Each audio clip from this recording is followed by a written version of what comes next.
Hi everyone, how are you? Are you enjoying South by Southwest so far? I would like to congratulate this good-looking group of people for getting up this fucking early. Congratulations, we're all here. We welcome to our first panel of Content Crossroads. We have 4 panels today, 2 before lunch, 2 after lunch. I hope you come for all of them. We've got some big brains with us. I am Evan Shapiro. I'm one of the hosts here. Our co-hosts are Future Media Hubs, which is an organization of 53 different groups, public service media, startups, commercial media from across Europe, sharing best practices and doing pilot programs around innovation. One of the pilot programs they're doing is this Crossroads event. This is, I think, the 3rd year you guys have done it. Sarah? Is that true? Sarah and Lydia from Future Media Hubs are here. If you want to know anything about what they do and the work that they do and the groups that they do it with, please say hi to them after the panel. I want to thank our partners, Atelier, our lead partner for the day, Paramount Advertising, one of our premier partners, and ComScore, one of our other premier partners, for making this day possible. We would not be able to put on this content without them, so thank you very much. Our first panel. We have an amazing group of people, and we're going to be talking about how fandom drives modern media attention. We've got Neil Waller from Whaler Media. We've got Lydia Daly from Paramount Advertising. We've got Julie Piskin from Roblox, and we've got Nicholas Hemme, Garcia Hemme. Is that how you say your name? Yeah, correct. From La Liga, and we were going to talk about fans and fandom. Before we get into that, I'm going to frame each one of these conversations with a little bit of data. But this is meant to be a conversation. So there are 3 rules today. The first is, please don't be on your phone while you're watching. If you want to take pictures, great, but be present. Second of all, join the conversation with us. Each one of the panelists has agreed to answer my prompt. We each prepared pretty heavily. And they have a story that they're going to tell. Feel free to jump in with questions at any point. Okay? Okay? Okay, so we're going to talk about fans and fandom, and I have this premise that in the creator economy now, that fans are increasingly becoming more important than the media that they use. That the relationship between an artist and their fandom is the new currency, attention and love. Here are the largest Instagram followers. What you can see here is that there's not that much in common with all of them. There are sports stars, there are brands, there are musicians, there are sneakers, there's Vin Diesel, whatever the heck he is. But anybody can generate a fandom, and these are millions of followers. So 685 million followers for Instagram, 650 for Cristiano Ronaldo. When you look into the economics of the creator economy and fandom itself, yes, there's this top 1/10 of 1% that really makes bank, right? But increasingly, there's a democratization of the creator economy and fandom and the way that you can congregate fans around your content or your art or whatever it is that you do for, yes, big economics on the high end. This is the top 25 patrons, but here's the next ones. And you've got Lions Led with $382,000 a year in bespoke subscriptions on Patreon. Then you look at things like Substack. I run a Substack newsletter called Media War and Peace, which you can subscribe to right now. I will wait. It always gets more laughs than clicks. But you can see there's 7 figures being generated at the top, but then you can see there are a lot of people making middle-class incomes on the creator economy platforms these days. And then there is the influence of fandom in mainstream media. Netflix is buying stuff off of YouTube, like Sidemen and Ms. Rachel, because of the size of their fandoms and their ability to move their audiences from one platform to another. Brands are tapping into. Netflix hired Duolingo's creator icon from TikTok, the owl, to do a campaign for them. The Gap hired a hoodie influencer, to design hoodies for them, and a Twitcher is now picking menus at McDonald's. And that's why the creator media is growing much faster than the corporate media economy right now. But these are not necessarily binary choices. You don't have to pick one or the other. It can be yes and.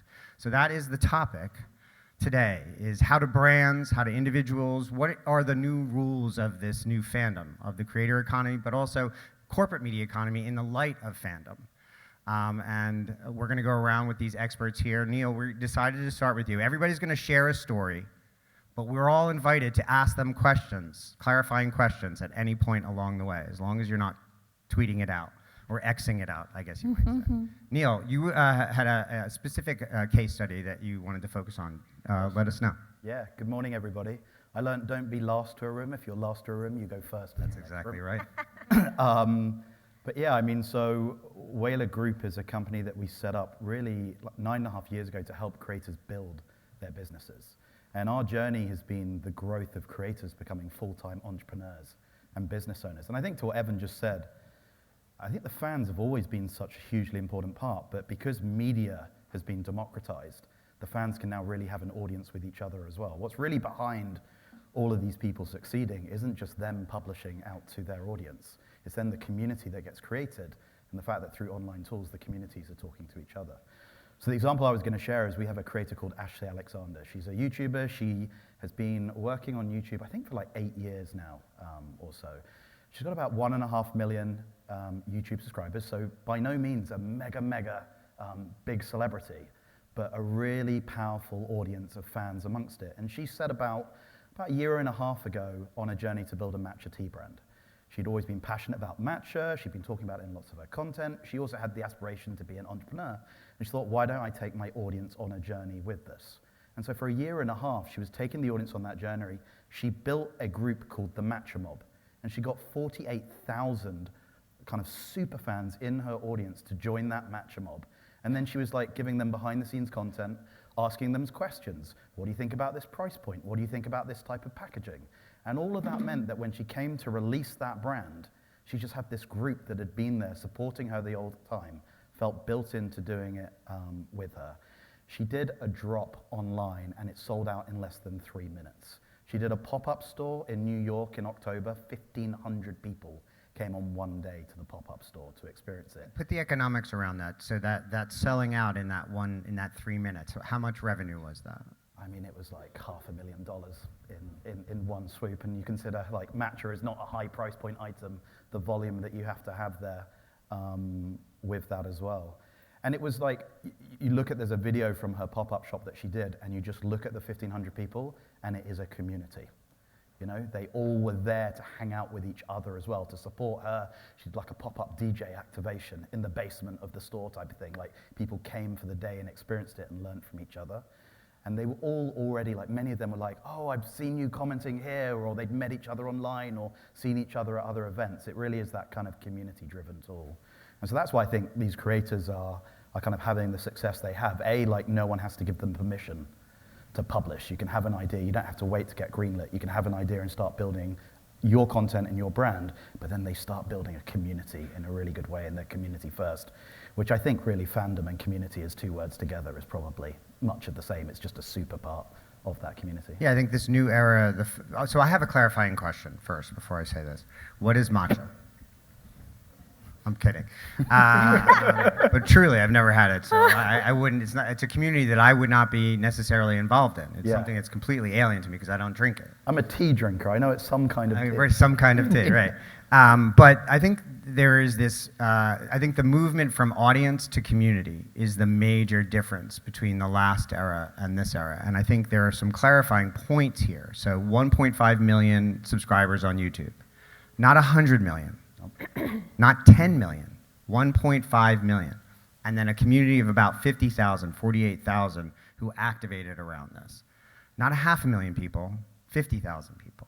And so I think there's this misperception that all fandom has to be as big as Mr. Beast or Joe Rogan or, you know, the top influencers of 100 million followers each, or Beyonce, in order to work. But it is about the depth of passion, ultimately, that you can activate within whatever size community is that generates the economics that fits your model. I was on stage with a creator last year whose name, unfortunately, you know, I'm like, you know, it's a good event when 10 a.m. is described as early, but it feels early.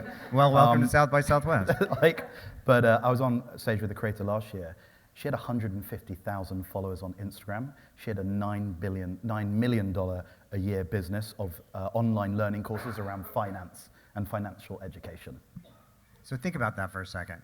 So and so the audience who actually bought into that $9 million a year business isn't the entire 100 and some odd thousand. It's a subset of that. Yep. Right? So fandom has its kind of telescoping ability, but it doesn't have to be hundreds of millions of people in order to be a business. you're sitting here today in part because we organized this, and I don't have a very large follower, but I'm a creator. So influencers can have different size audiences. It's about activating the depth of passion in this case. To sell, was it matcha tea? Matcha tea and the finance. But imagine if it had bubbles in it. I guess it would be. That's my one tea joke. Thank you. It's coming. No, but I think the other piece is right. Like, doesn't every business start small? Right. So like these are the new small businesses. And exactly, and it's the fact that now there is a financial opportunity that means it can be a business, and some will grow huge, some will be at different levels. And I love the point, because one of the things that often gets missed in this creator economy is like, unless you're making millions, it's no good. And actually for plenty of people, like this is a great income, a great livelihood for where they are, and they don't want to do other types of jobs, and they're building community. But it's also like the fact that the funds are flowing into it that helps. I mean, your slide about, what was it, traditional media 3%, 25%, but I've also seen somewhere that, this might be slightly wrong, but creators account for 40% of all online consumption of online content, and they account for 3.6% share of digital ad budgets. Not all bad ad budgets, digital ad budgets. So there's a big gap to There's a cross huge here. gap there, but I also think if everybody focuses only on advertising, I mean, selling product and selling subscriptions on Patreon and on Substack and on individual podcasts is a real economic model. And very often you'll get to those economics before you can ever get to the scale of doing a true ad budget across your platform. Anybody have any questions for Neil? I have one. Yeah. Neil, I wanted to ask you from a brand perspective, or even property like us, when we are trying to tap into these creators, especially when we are doing to people like, I would not say like this particular profile that sells matcha, but somebody that is outside of the scope of the core soccer fan, because we are trying to tap into bigger audiences or other audiences. What will be your recommendations in that sense when we approach these creators on what do they care about? How do we make it that is not a one-off and we just do something that the community don't care about and end up like losing the impact? I love it, I'm doing a pitch on stage. So I think in sports, one of the really interesting opportunities is actually kind of with the podcast community of like, you know, these communities that might talk about a player or a team or a league. And I think it's an opportunity actually in all sports where there are all these, like, you know, you have your official live shows, but there are this wealth of podcasts and conversations going on where they bring in different audiences and perspectives, and it's kind of like the Drive to Survive effect, right? But that was on Netflix. So I would like go, how can I encourage and provide people with the tools in order to create that kind of podcast network of creators, and what is the angle that they find fascinating about the sport? Because they then also bring in all sorts of different audiences to learn about it. And I think that's kind of an untapped kind of space that is happening naturally and organically, but I don't think the teams and the leagues are yet going like, oh, this could be our network at scale of doing these things. Perfect. So that would be the... To a certain extent, you have to be comfortable allowing the fans to take over the message at some point, right? Isn't that part of it? Isn't that one of the great fears of the brands themselves? Is that, you know, they don't want the fans to necessarily take over entirely the message. But that's the era that we're in here. Does anybody have any other questions for Neil? All right, he's not going anywhere, so if you have a I question. didn't have a question, but it was more of an observation as you were talking. And when you're talking about those numbers and saying, you know, it's not in the millions, it's in the hundreds and thousands, but it's still significant. One thing to point out when it comes to fans is so many of them are passive, right? Not every fan is heavily engaged and they're going to be creating their own content or they're going to be sharing or posting. Sometimes they're just watching. Sometimes that 1,500 people who showed up to that store, they're posting on their own social feeds. Someone else is seeing that, they're buying the product. So I don't think that should be always, you probably don't overlook that, but it's not something people should overlook when they're thinking about fans. Because I think we're at a stage now where everyone thinks every fan is like an online sleuth, is deeply invested in a way that I don't think the majority are. Well, and that gets to another larger lesson there, which is there's the core fandom who is going to perhaps spend money on the brand, right? But then there's the reach of that fandom, Right. which then turns into a marketing muscle and the ability to move audience and the ability to move other things, influence. And so, yeah, think of your fandom as a set of concentric circles and then create, frankly, a business model that flows along with that, right? Isn't that, would that be the largest thing that your company does for the creators that they work with, is basically right-size their model to their fandom? And to be honest, I think a degree of it is, if I think about what most, there's that stat, I can't remember if you said it, I know you said it yesterday, of like kids wanting to be a creator as a career. And actually, we've also had conversations about, the term creator, right? Like at what point of audience attention are they part of the mainstream? And at what point are they just part of the entertainment economy and not this bucket over here? I think more than anything, what we do is we provide them with tools, but also we try and provide the wrapper that gives them the respect, that gives them the confidence of saying, this is the business I'm in, and that it can be a career path. We launched a college campus for creators in Los Angeles like 2-3 years ago, the Lighthouse. And so it's just about that. That is as much about helping them grow as them being able to bring people in for meetings and be like, this is a career, this is a business, this is a professional endeavor. And so really, I think we give them the tools, but really it's about that wrapper that gives them the confidence to and I think to understand the larger industry is part of that. So yesterday we had a conversation with the state of Pennsylvania, who wants to invest money in making the state more creator friendly because they want more creators to stay there and work there and earn income there and ultimately pay taxes there. Yeah.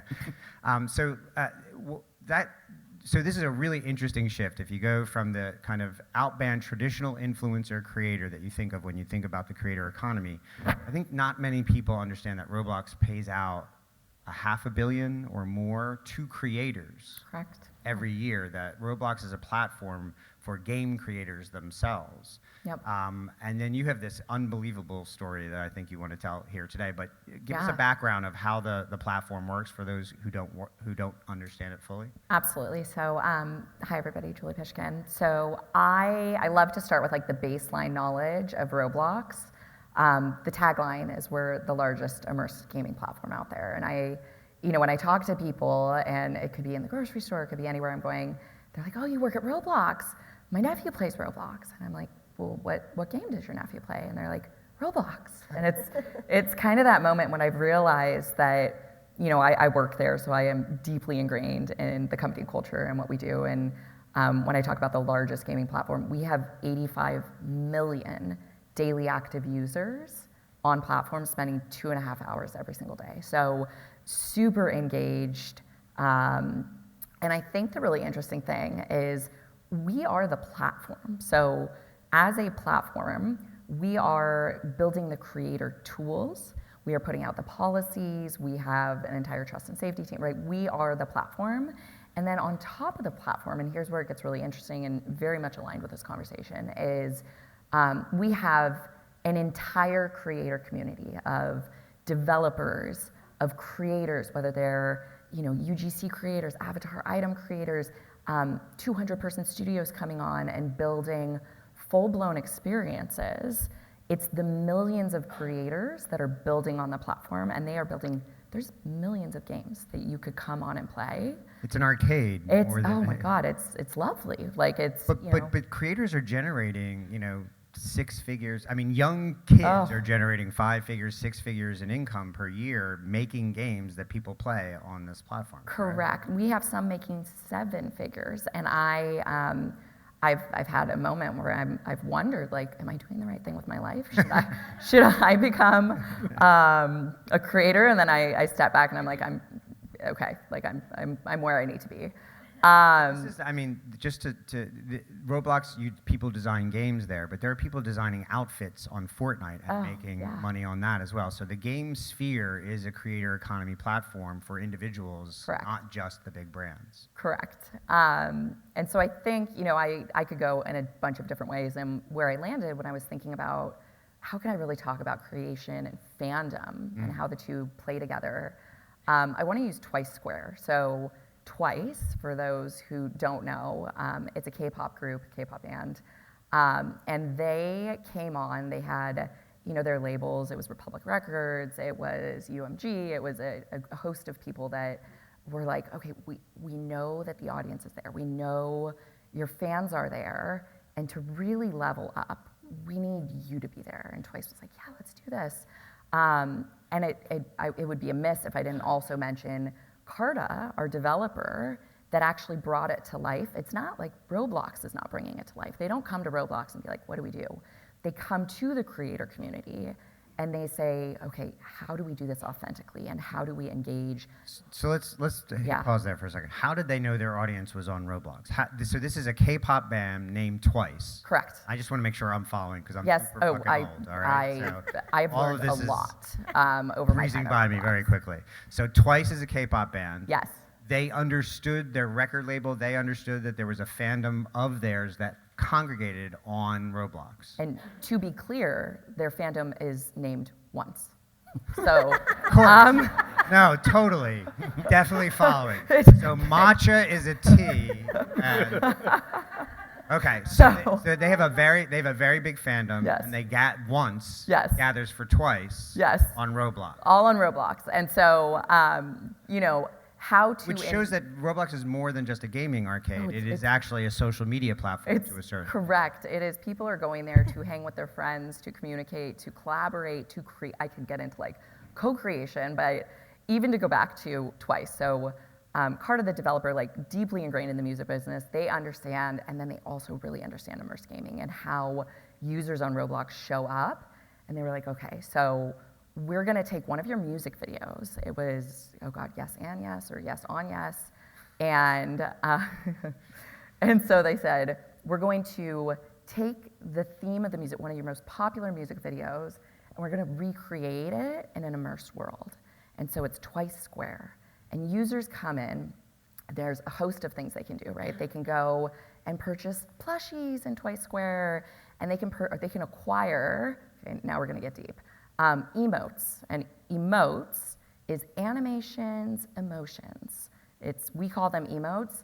You can actually acquire an emote, aka purchase an emote, and your avatar can do the choreography that Twice does. So, okay, we're up-leveling fandom, right? They can get in there. So they're buying the dance moves. They're buying the dance moves, they're getting the plushies, their avatars are dressing in Twice apparel, and what they're then doing, and this is what's really interesting, Twice was like, okay, Twice, the band, This is all happening in virtual. this is all happening in a virtual Roblox, world, Yeah. which, okay, I've used the stat before, I'm gonna use it again here because it's very relevant, which is we put out this expression report, and we went and surveyed a bunch of Gen Z in particular. And 54% of our Gen Z audience said their avatar and how they dress their avatar is actually more important than how they dress themselves. So, okay, now we're getting like uncovering the layers of it. Yeah. So we're in Twice, That's and then engagement. Twice has now agreed to come on Twice Square 2 times in April and December. Twice. They came on twice. And they wanted to engage with their fans. They wanted to have their avatar having conversations with avatars of their fans. Boom, burst of fandom on platform. And we have to measure it. So we do the survey afterwards.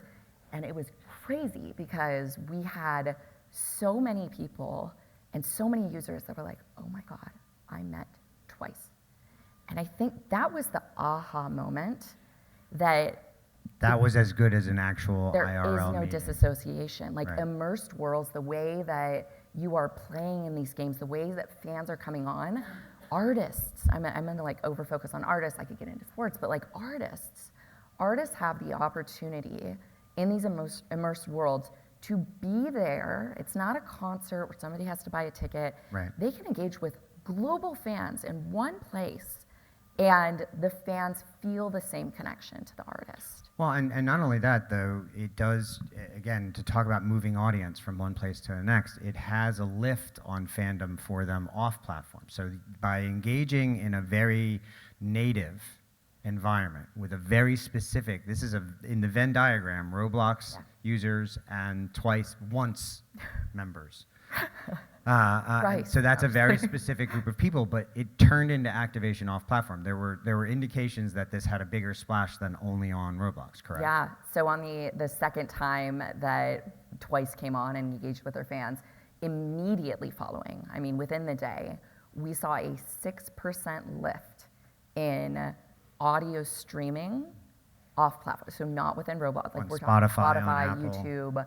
That's 3 million, like a lift of over 3 million audio streams, like plus 3 million to what was already happening with Twice. So what a way for an artist to engage fandom, but not only, it's like the engagement is not the metric. It's not the engagement of what's happening on platform. It's the engagement of my core business. Like as an artist, you want people to listen to your songs, and they are driving that through this, which is that's the opportunity, I guess you could say. Well, I also think in this case, you saw a band and an infrastructure around them concentrate on what the fans wanted. So they said, we have fans on Roblox, and we're going to go do something on Roblox. Not, should we do something on Roblox or should we try to grow a fandom there? They're listening to their audience, not just marketing to them. And so, meeting them where they are is, I think, a huge part of fandom in this modern era. Is go where your audience is, not only drag them to you. But on the flip side, I imagine their concerts will be better attended IRL because of the things that they're doing on these platforms, ultimately, right? Correct. Showing intent to purchase here. They're buying actual items, which can only help but translate into tickets and other merchandise. I think Roblox uniquely, I kind of view it as like a Disneyland. It's a theme park, and people can build their own experiences on it. So I think also uniquely what I've seen is like brands can build amazing experiential kind of activations in it. And yes, you can get those that are core fans, but I think it's also a great way to expose to new ones because it's play.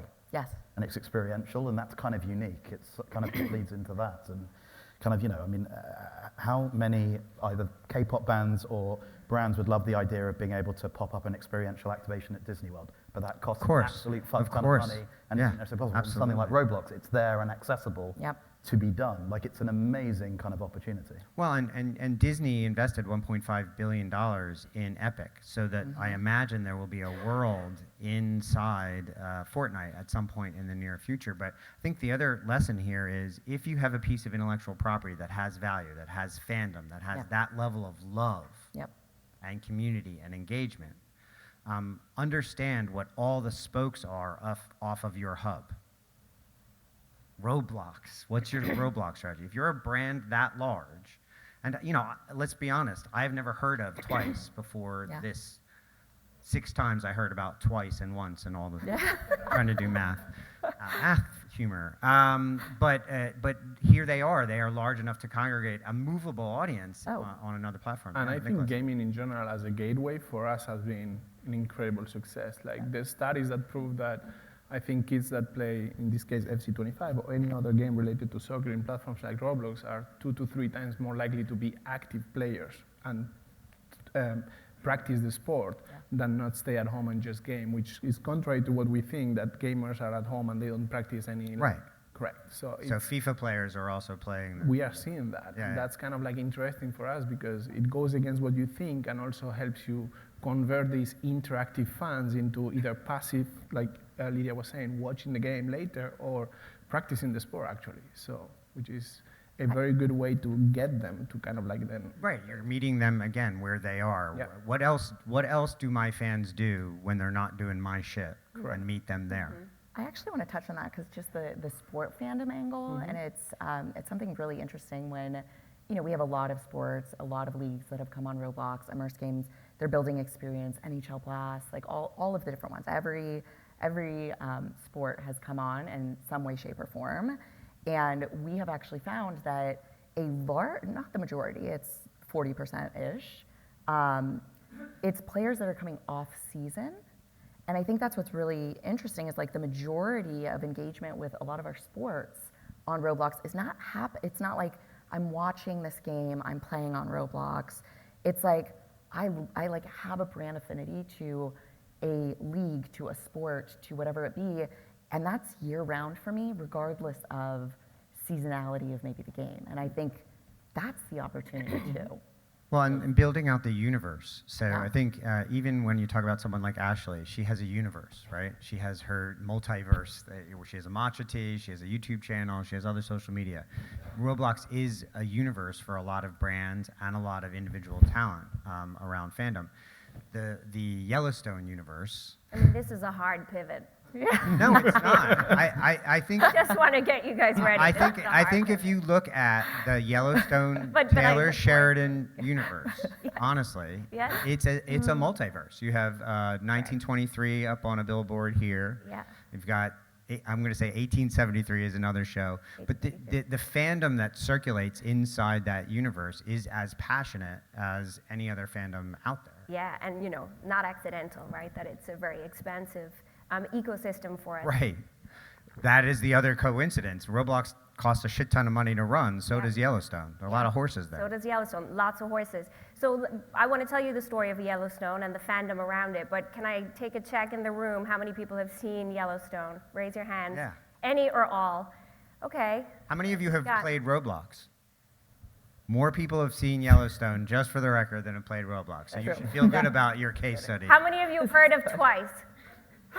Is anyone Exactly. in once?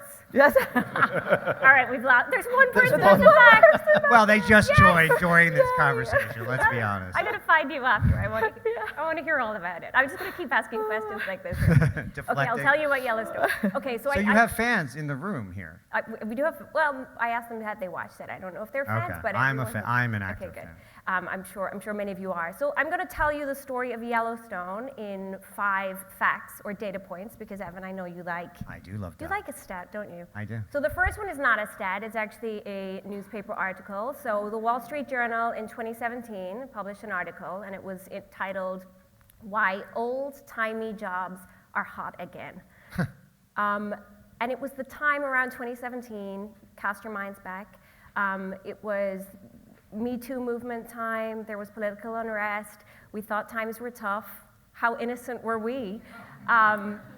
But also, it was the time when people were wanting to go back to working with their hands. There was a trend, particularly amongst millennials, where they all wanted to be carpenters and butchers. And it's when all those barbershops, all the real old school barbershops open that are everywhere now, that's when it happened. And that's what the Wall Street Journal was talking about.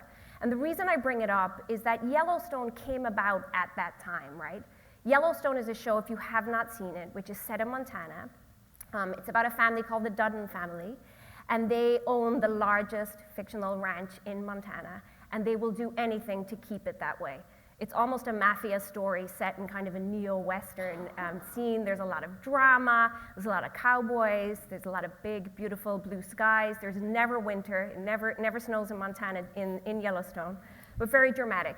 And everyone in Yellowstone essentially works with their hands, right? That is, it casts your mind back to that time in America, in anywhere in the world, where owning property was the most important thing, as many of the country that, it still is, and when working with your hands felt like something that people would aspire to. And so it was timely. The reason why I bring that up is that at Paramount, when we're thinking about shows, and even as recently as shows that we have just created, such as Landman, research and insights inform all the decisions, right? They're looking at what's trending in the zeitgeist. They're looking at what audiences are interested in. Landman is a good example where when we were speaking to the programmers recently about how they made the decisions around that show, they're looking at things like casting, and they knew that Billy Bob Thornton appealed to B counties, so they needed to cast other people that appealed to A county, so they had John Hamm and Demi Moore. So all of those decisions are made in order to kind of prep the show and the content for fandom. So you're already thinking about that audience having the potential to be as expansive as it can be. So that's fact 1, right? Fact 2, if you're not familiar with how big a deal Yellowstone was, I want to tell you it was a big deal. I say was because it ended in December, the ecosystem lives on. This was a very, very big show. And I would say sometimes, especially in the first few years, an overlooked big show. People were not paying attention to the scale of this. So to give you some context, the season finale, 5B, which was in December, had around 14 million viewers.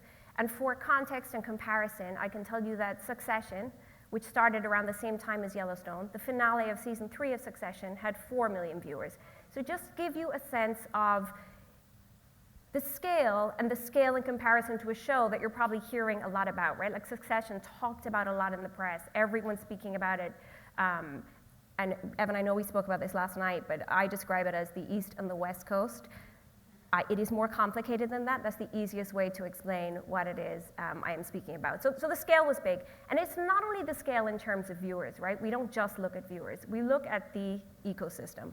We look at what's happening on social media. So for the shows that we're putting out, we don't just put the show out there and say, good luck, we hope it goes well, I hope people watch. There is an entire team around it, not just marketing the show, but also creating content. So looking at what the social media universe around the show is going to be. There's content going out before, during, after that particular show. Yeah, I We're think shooting- Paramount specializes in pre-building fandom. I mean, you guys, when you look at your biggest franchises, not only pre-building, but sustaining them as well, and really embracing the other platforms that you don't distribute. 100%, 100%. So for something like Yellowstone, has a presence on all the platforms, right? So we don't wait for other people to create memes about our shows. We are already starting creating memes and then hoping that that then takes off and that the fans will do their own, which obviously does happen. But it's a very cultivated effort. Some other metrics around the show, like weird things were happening, like the baby named Dutton went up. It was at something like number 12,000 in baby names, and then a couple of years into Yellowstone, it got into the 700s. Let me tell you, that's a big place to be. So various things like that were happening. Tourism to Montana increased massively as a result of Yellowstone. So people wanted to go and live that cowboy lifestyle. They wanted to go and visit the dude ranches.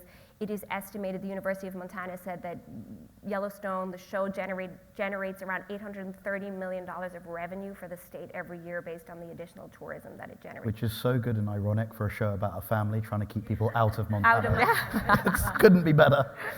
Glad you watched. But it does show that, again, the economics of fandom is different. I mean, 14 million is a massive audience by today's television standards, right? But by traditional television standards, it is relatively niche compared to the heyday of broadcast TV. Yeah. But it's a massive show, and it fits into a fandom, cowboy culture, country music, other outdoors lifestyles, and other parts of the Venn diagram that are actually not just good for audience building, but they're very lucrative. They sell trucks, they sell clothing, they sell a lot of different merchandise, and they cause tourism for the state of Montana. So fact number 3, Evan, fact number 3. Country music, since Yellowstone began, has grown 283%. So in 2018, when the show began, country music was generally listened to on the radio. So people put on country music stations, they didn't stream it. And why didn't they stream it? Because the audience and the demographic was a little bit older, so they preferred to listen to the radio, and people weren't seeking out country music. There's lots of subreddits where you will see people talking about how, did Yellowstone make me a fan of country music? Like, how did I not know? I mean, we've all seen it. Beyonce just won, right, the Grammy for Cowboy Carter. Lil Nas X, Old Town Road came out the year after Yellowstone came out. I'm not saying we're taking credit for all of this, but I'm saying that it was a moment in time, and it definitely spearheaded all of this. Well, there's this, I mean, does everybody, who here watched Mad Men? Do you remember the show Mad Men? Who here remembers the clothing line that came out around when Mad Men and how much it influenced, fashion at that time? Far fewer people watched Mad Men than watch Yellowstone. Yeah. And so it is not far-fetched to think that show has an outsized influence on popular culture. So, and I'll tell you, because I looked at the, obviously, so the part of the team within Paramount that I'm in, so I lead a research team essentially, so I do look at research. Yep. You know, when I looked at how country music had grown, when I looked at how the fashion industry had changed, and I'll speak about fashion, all the charts show that that's when it started. That's when it started going up, and then it flattens off, So right? either So you there were is a part of the correlation. zeitgeist or you helped the zeitgeist along, but I could prove it. You know? I could show you charts. But anyhow, fashion is another one. I just, you know, there's a few different areas in culture, but it's, you know, music, it's fashion. So Pharrell for Louis Vuitton recently, he had Oklahoma Cowboys on the runway. It's a cowboy-themed collection. Miu Miu has a fringe jacket that I would like to own. You know, I'm Chloe questioning have a when I bought collection. my boots I now. noticed I'm though, like, when we in my mind, I'm like, It's was it Yellow- 2017? Was it Yellowstone made 2018? Yellowstone made you do Correct, it. as well. absolutely, yes. But also we're in Texas, so I Yeah. don't know. I don't know. and you had more. You had. I have 2 more. I'm going Yep. to go quick. I feel like you're okay. No, not at all. I'm- I just don't want you to forget to get to them. No, I will never forget. Okay, last 2. Ad multiplier of 7 for ads that were shown in season 5B of Yellowstone. So let me explain that. So EDO is a partner that we work with for this attribution platform that we have at Paramount, where we like to prove to advertisers the performance that their advertising delivers, you know, when they work with us, because we believe that even if you're advertising within, TV content, that it can really deliver metrics all the way through that marketing funnel. So EDO have this metric that they can tell you that within Yellowstone, if you were to show an ad during season 5B, that ad would deliver 7 times as much performance as an ad in any other show during prime time at that time. And the reason why I think that is so is because we spent so much time working very carefully on the brand integrations and the campaigns that we ran with the advertisers who we chose to integrate into the show. It wasn't just anyone who wants to come and give us their money, we're going to just go ahead and do a campaign with them. It was very thoughtful, it was very purposeful, and it was very in line with the show. So we did campaigns with companies like Tractor Supply Company and Tecovas, who do Western wear. The Tecovas CMO said that when he ran his first spot with us, like their website crashed on that first day. We did campaigns with Delta and Amex. We've done ones with Fritos, with Coors. All of these products and these brands are ones that make sense in the context of a show that is set in a Well, like the Super Bowl, Western when you do theme. ads in the Super Bowl, you make them reflect there. You did the same thing. You made them endemic to the We did the same environment. thing, and the same way that we're thinking about creating shows and making sure that they're informed by insights, we're making sure that when we're creating those integrated marketing campaigns, it's informed by insights. It's informed by And those understanding insights are the of voice of audience. this fandom in particular. Exactly. And also, it doesn't hurt the fact that you had built to the last episode of the show, and so you had an audience that was hyper engaged and showing up live in So large that's, part. I can't, yes, and I cannot remember the number for that, but that's what I think is really interesting about it, is how many They're people not showed tuning up in live. later because they want to be part of the cultural conversation. That is fandom in my mind. Exactly. All right. And then my very last fact was really about expanding the ecosystem, and that it is something that we have tried to do. So not just in terms of kind of the social media conversation we've tried to generate around it and the work that we've done with brands, but also we've created other entire series and shows Yeah, whole around universe. it. Whole That's where I universe. do feel like the comp to Roblox is pretty solid. Yeah. I'm going to stick by it. Yeah. Is that there is a multiverse there now that is much larger, and and as a consequence, the fandom has somewhere to go, which is, I think, an important lesson to Yeah. take with us is, if you build a fandom, make sure you have somewhere to lead them. And in listen their next to them if do they want more? Right. Are they Well, that looking is for true. more? Do they The want signs to be are over? there. And then don't cheapen what you do next, right? Like 1923 has Harrison Ford and Helen Mirren, right? Yeah, It's not like we're just like, those well, let's people. just do a crappy Yeah, yeah, little just side Han show, Solo. right? It's, Well, and so expansion is really the watchword for your story as well. So La Liga is one of the most fervent fan bases in sport, in entertainment, and media around the world, but you expanded it to the United States, which is a huge market with a lot of sport in it already. How did that fandom travel? Did it travel well? How's it going? Yeah, so it's going very well. I'll say there's a couple of lessons that I wanted to share today that we've learned through the past 6 years since we started the joint venture. We have a joint venture in the US. It's called La Liga North America. It's a 50% joint venture owned between La Liga and Relevant Sports Group, a local soccer agency in the US. And I think the first lesson was you cannot treat international development or international expansion as a marketing stunt. We've seen a lot of times, sadly, some of our clubs do. They come to New York, they open an office in Fifth Avenue, they light up the Empire State. We made it to the US. We are in the US, we succeed. That's not true. That's not how you engage with the fans. You need to invest in them. You need to be here for the long term. And we've done that through a very sophisticated operation with a very, I would say, business mindset compared to what other people will think. This needs to work. This needs to be sustainable in the long term. It cannot be something that is a cost kind of like operation for headquarters. Because if not, at some point, somebody's going to say, why we are paying for this. We did this through an approach based on 5 different pillars. Media is the most important, but I'm going to leave it at the end. We started with content. It was not enough with the content that our content team in Spain was doing with the Spanish mindset to the US, Mexico, and Canada. The operation that we have covers North America. We created a content studio in Guadalajara, Mexico, with 20 people over there, that they are only focused on creating content around our teams and around the games for the North American market, with a pretty important knowledge of what matters for the fans, Of course, being in Mexico, their, I would say, knowledge of the Hispanic fans. How did is you massive. find the fans, the La Liga fans in North America? Yeah, so we had some previous studies, and also we had the luck that our CEO in particular come from Univision and Televisa, and our head of content too. So them working on Liga MX, they know very well that the 60 millions of Hispanics in this country, 60% of them are Mexicans. We don't need to teach them what La Liga is and what soccer is. Okay. And then how do we tap from there to the second, third generation and general market is what we are working on now. Got it. But first You was knew what your audience was. correct, yeah, and it's having tailored assets and tailored stories for the market that matters in the market. Because if you try to talk with the lenses of Spain, you don't make it through. The second one was, and we were talking about that, is events and activation. How do we get closer to them? Unfortunately, we are a league that happens 3,000 or 6,000 miles away. We cannot sell tickets for a game for you for the weekend. So we try to bring the closest of an experience that could be to go to a game, mostly through watch parties, but also other activations. As of now, we are running 40 activations per season in 10 major cities in the US. And it's all about big watch parties. Big watch parties, 3,000 people, but also smaller ones where we go, where the supporters group already organize themselves. So we try to surprise them and tell them, we care for you, we are here for you, okay? And we get data. We try to get access to their database. We try to do surveys, understand what matters for them. The third one was grassroots. It's not only about what we have, it's what's the future.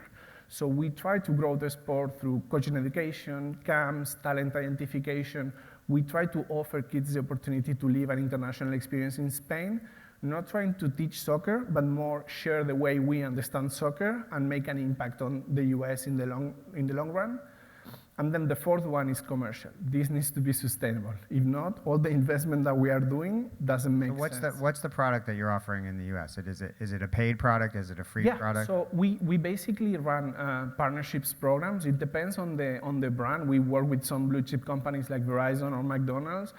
And our approach is never, here is a list of assets, pay me whatever you get it. It's what are you trying to achieve? Like McDonald's, trying to tap into the grassroots, specifically Hispanics and underserved communities. We run 10 summer camps for them for free in specific markets where kids don't have the opportunity, especially with the pay-to-play model in this country. Or for Verizon specifically, how do we tap into the Hispanic community and connect with the community, all Verizon connection, et cetera. So the approach is always in that sense is understanding what the brand is looking for and trying to partner with them, not selling just a sponsorship package. What's the major difference between the La Liga fan in North America and the La Liga fan in Spain, where they can actually go see the games? That's a very good point, and it goes into the fifth pillar, which is media, is we try to consider a fan that pays their ESPN Plus subscription, in this case, every year and wakes up at 6 a.m. in the Pacific Coast especially to watch a game, as somebody that is a season ticket holder in Spain. Right. The way they interact with their team especially, it's very different. You've seen what have happened with some European leagues projects where it was the fans that railed up and say, no way, this is not gonna happen. So there, I feel they feel more owners of the league. Here, they are more supporters, is what I will say. But I don't think when you travel and you see both, the passion is the same. It's not that different. Right. They bleed the color of their team. Yeah. We talked about the fact that I'll never go to another Super Bowl because I believe I'm a bad luck charm. Yeah. Therefore, I am responsible for the Eagles winning the Super Bowl. I think sports make people do weird things. Weird things. Sure. So what is, and so it's a bit of a cult, right? Yeah. And as all are these, the once group, the people who lined up for matcha, the Yellowstone people who travel to Montana based on a television show, the La Liga fan who paints their face. Yeah, go ahead. Just the last one, which was the fifth pillar, and it's the most important in the end, is all of these that we've built doesn't make sense if we don't have a good distribution strategy. So our deal with ESPN, which is the biggest media deal that La Liga has outside of Spain by far, and it was at the time the biggest soccer media deal in the history of the US. Until then, Premier League came 2 weeks later and did a bigger one with NBC. It's very important, not only for the money that it generates, an average of 170 million per year, But the reach. but the distribution strategy that we have. If you are a fan of La Liga, all 380 games on ESPN Plus. A lot of Premier League fans and other fans struggle to find where is my team playing tonight. Do I have to do it in USA Today, or do I have to have 3 subscriptions to watch? Well, and I think that's a really important point there, which is, so that I understand the advantage to you, but I think it's also important to understand the advantage that Disney sees in this, because they're paying you for access to those games. Correct. And they're offering all 300 games, which means they have to carry the weight of distributing those games to those fans. Yeah. So even though conceivably the La Liga fan base may not be the first one you think of when you think of ESPN, ESPN is definitely using it to engage a very active, non-churning, long lifetime value fan base. The same way Netflix is with WWE. Yeah. And Netflix continues to try to do with F1. Have you been to I think there's a venue in LA. It's going to be interesting how tech helps. I think, is it called Cosm or something? Cosm. Where it's a stadium, but it's not. What's it called? Cosm. And it's like a big screen. No. Huge fucking screen. And you feel like you're at the stadium. I've not got to go yet, but people that have gone have been like, then you're getting that community aspect of being amongst other fans, not being able to be at the stadium in Spain. And as this stuff rolls out, it's just going to drive fandom in such an interesting way where you can actually get that connection. In the real IRL time. stuff is In really real time. important. Yeah, no, absolutely. I mean, you talked about you were teaming up with fans who had already basically set up their own fan base meetup. I mean, there are big Eagles bars in LA that I went to watch. So they already self-select and self-gather. Now it's about helping them along and facilitating that. And sports is such a good way of crossing communities. Yeah. Do you know what I mean? It really brings, I think that's why sports is like so strong. Always has been, but is gaining more as we get more separated as society. It's a good way to come together. For us, in the end, is no matter how you behave, whether you are a passive fan, an active fan, an interactive fan, because you are also gaming, we want to have something for you if you are in the US and make sure that you feel that La Liga is not far away, it's close to you, and you care. Can tangible and touch it, yeah. Correct. So meet up with other fans is one way to do Because it. you had it on a slide earlier, I also just want to touch on the sidemen. So the charity soccer, I'm even saying soccer, I'll say soccer. Football. Soccer game in the UK, it was in Wembley Stadium. So this game, I think it happened on Saturday. 90,000 people went to the stadium. It was an all-creator game. 11 players aside, 22 creators. Yeah, I forgot that was happening this past weekend. Yeah. And it had, and this is, I mean, I love the show, so this is not a knock at all. It's showing where creator economy's got to. It had 14 million viewers. 14 million viewers watched this game live. 90,000 in the audience, and it also raised $7.5 million for charity as well. And again, it's like bringing 11 different creators aside, 22 creators together with different audiences. That's a multiverse activation going on there. and How that's many the of you power had heard of sport. the Sidemen before this presentation?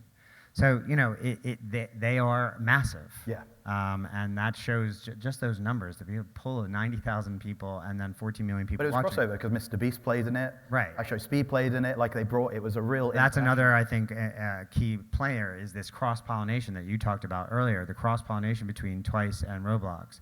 The cross-pollination between, you know, Yellowstone and social media. I think, you know, don't sleep on how good the social media campaign for the Yellowstone cinematic universe is. It's terrific, like you said. You set up your own memes, but then you let the fan base take it over.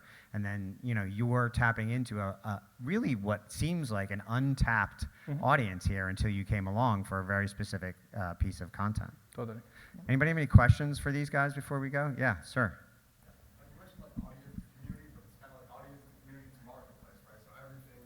Becomes a customer, and every part of fandom has been commoditized and monetized. I think about like La Liga, or start with like Socios, where 25% of teams are using a coin that used to be used, like that was a free thing for a fan. So how do you keep from alienating your fans by monetizing every single part of fandom?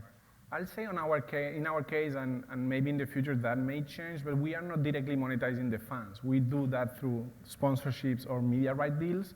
In the end, there's third parties that are partners of us that monetize that fandom, whether it is through a subscription for ESPN Plus to watch all the games, or as I was saying with McDonald's, Verizon, the different activations that we do.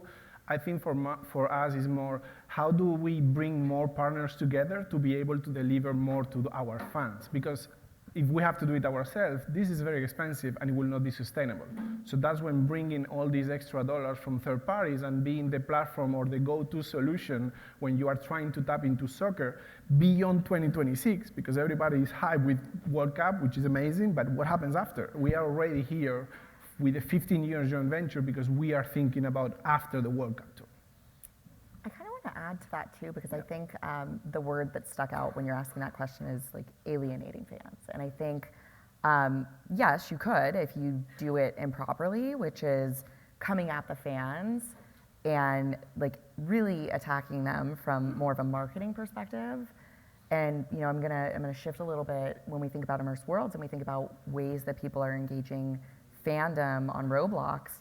You know, Rihanna came on with Fenty, and she knew her fans were on Roblox. There was, you know, trends that were showing as such, and she was like, "Cool, I'm not gonna come at them. I'm not gonna market at them. What I'm gonna do is I'm gonna engage them in co-creation." And I think it goes back to the creation angle, which is, you know, she actually allowed her fans to create the product that she voted on. It was a gloss bomb product. There were 3 finalists. She chose the one with like a little kitschy Roblox face. And then it was sold out in stores within a day of going out there. And I think none of those fans felt alienated because everybody was like, the excitement was built that I can influence back to the brand. They're not influencing me, I'm influencing them. And I think that's the full circle of, If you're giving them something. You're if you're giving- giving yes, them something. correct. Even with the branded content I spoke about for Yellowstone, like it's not just the brand is paying us, we're going to create an ad and then we're going to push it at you. Actually, what that content is often is we're going to do a deeper dive with the characters in the bunkhouse and we're going to tell you about their real lives, which is probably what people are doing when they're watching anyway, right? When you're Googling on your phone, I wonder where that person lives, or I'd love to know more about that particular character. So I think if you're giving them something, it makes it less. And you have to listen. Yes, thank you. First of all, Evan, that panel was really well curated. Thank you for that. One of the best I've seen here so far.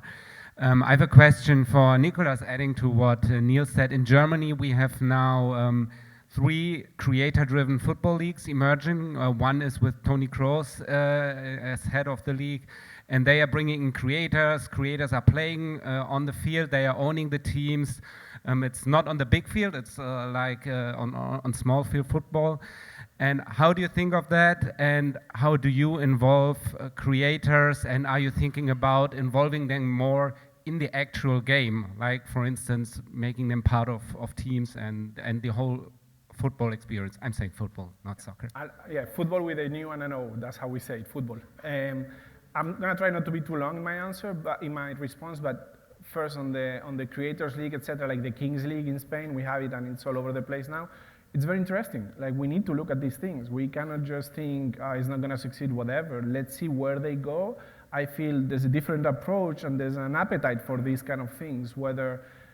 I think the difference, or the big difference, is like, especially La Liga has always been built around Real Madrid, Barcelona, these big stars. All the best players in the world have always passed through La Liga at some point, and they are taking a different approach. Here, the content creators are the captains of the teams are who matters, and you don't care so much about the players, honestly. So it's a different approach. It's more dynamic, for sure. It is more attractive for a different audience, probably younger and more dynamic audience. We need to look at it. I cannot like say it's amazing, it's not gonna be amazing. Let's make sure that we take it into consideration and see what we can learn. Sometimes some of the big changes in sports are coming from things like this.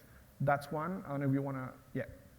And the second one, I feel with the content studio, it's not just people creating content and pushing it out, it's also being here, is understanding who are the biggest content creators around soccer and how we can build a community with them that ends up being our voice in the market. Not us just trying from a corporate account pushing content out, but having people like Five Aside in New York and other Melissa Ortiz that started with us and ended up covering the Women's World Cup.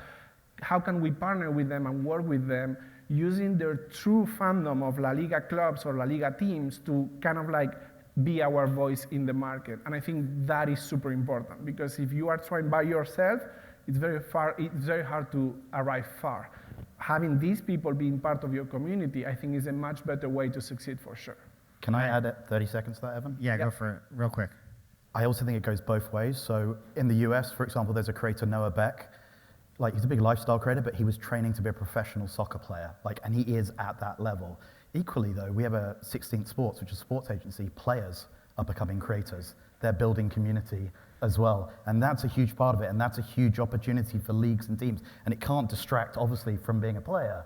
But like, especially as you get, I mean, in Formula One, I'm a huge Formula One fan, Lando Norris, like, this native age that's growing up with this as well, they are becoming media companies and distribution platforms in their own right that's helping drive sport. So I think it's going to come from both sides. And there's a part of other areas that are not just the sport. Like one of our biggest success in content has been bringing over to Spain Luisito Comunica or Robe Grill. I don't know if you know them, but some of the biggest in Spanish language like YouTubers that their content is around food.